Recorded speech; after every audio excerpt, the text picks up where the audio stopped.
আপাত শান্ত জাফরাবাদের একেবারে মূল যে পরিবেশ তা কিন্তু বদল হয়ে যায় শনিবার দিনকে সকাল ৯টা থেকে ১১টার মধ্যে।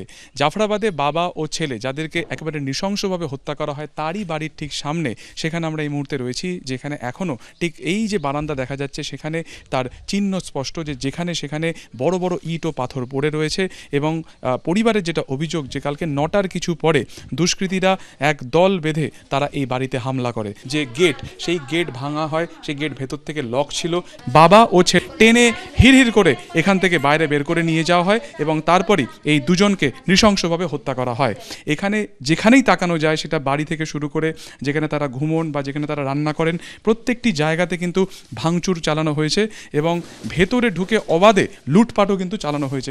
রান্নাঘরের যে ছবি দেখা যাচ্ছে, যে টালি ভেঙে দেওয়া হয়েছে, উনুনে লাথি মেরে তা ভেঙে দেওয়া হয়েছে এবং বাড়ির যারা সদস্যরা রয়েছেন তারা কার্যত আতঙ্কে নিজেদেরকে ঘরবন্দি করে রেখেছিলেন। পাশের একটু ছবি দেখানোর চেষ্টা করছে, এখানে আসবাবপত্র উল্টে দেওয়া হয়। বিএসএফের যারা কর্মকর্তারা রয়েছেন তাদেরকে এই মুহূর্তে এখানে পোস্টিং দেওয়া হয়েছে।